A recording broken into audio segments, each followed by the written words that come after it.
এই সংসারে সবথেকে বেশি কোমল বস্তু হলো রেশম।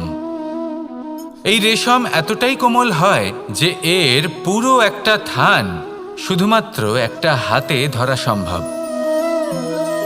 কখনো ভেবে দেখেছেন এই রেশম কিভাবে হয়? একটি কীট তার লালার দ্বারা উৎপন্ন হয়। এই কীট সেই রেশমকে পাক দিতে থাকে, পাক দিতেই থাকে আর আস্তে আস্তে তার মধ্যেই জড়িয়ে পড়ে।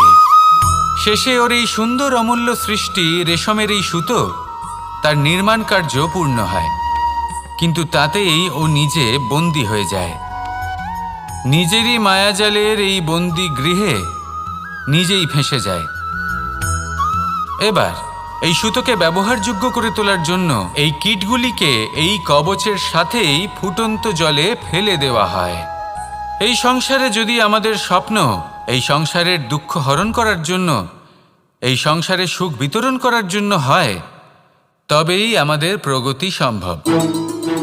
যদি আমাদের এই স্বপ্ন শুধুই আমাদের এবং আমাদের স্বার্থসিদ্ধির জন্য হয়, তাহলে এই স্বপ্ন আমাদের অন্ধ করে দেবে, আমাদের অন্ধকারের পথে নিয়ে যাবে, আর আমরাও সেই কীটের মতো হয়ে যাব।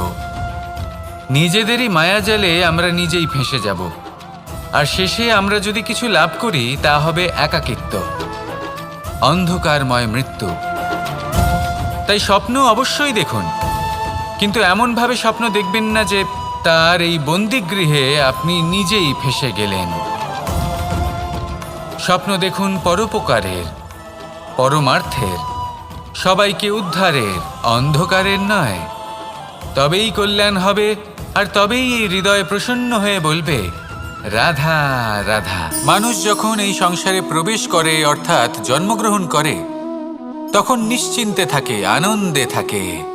কিন্তু যেইমাত্র তার মধ্যে বোধশক্তি আসে, তখন সে চিন্তা করতে শুরু করে। চিন্তা ভবিষ্যতের, সেই সমস্ত বিষয় নিয়ে চিন্তা করে যা ওর হাতে নেই। তারপর বড় হয়, বিবাহ সম্পন্ন হয়, গৃহস্থ জীবন যাপন করে, তারপর আবার চিন্তায় মগ্ন হয়ে যায়। ভাবে, এই যে আমার পরিবার, আমি কি ঠিকমতো তার খেয়াল রাখতে পারছি? কাল যখন আমি এই সংসার থেকে চলে যাব, তখন আমার এই পরিবারের দেখাশোনা কে করবে? শেষ পর্যন্ত এই পরিবার তো আমারই উত্তরদায়িত্ব। যাক, আপনাকে একটা প্রশ্ন করি। এই সংসারে আসার পূর্বে আপনি কি এই প্রশ্ন করেছিলেন, এটা ভেবেছিলেন যে আমাকে ছাড়া এই সংসার কিভাবে চলবে? করেননি, তাই তো? তাই আপনার এটা নিয়ে দুশ্চিন্তা করার প্রয়োজন নেই যে আপনি যখন এই সংসার ত্যাগ করে চলে যাবেন তখন কি হবে। আপনি যখন ছিলেন না তখনও এই সংসার চলছিল, আপনি যখন এই সংসার ত্যাগ করবেন তখনও এই সংসার চলতে থাকবে। যদি কোনো বিষয়ের প্রভাব থাকে, তা হলো আপনার আজকের তথা বর্তমানের কর্ম, অর্থাৎ আজ আপনি কি করছেন, কার জন্য মঙ্গল করছেন, কাকে প্রেরণা দিচ্ছেন, কাকে সাহায্য করছেন, কোন উদাহরণ প্রস্তুত করছেন। আপনি এই সংসারে যে ছবি অঙ্কন করবেন, সংসার সেটাই মনে রাখবে।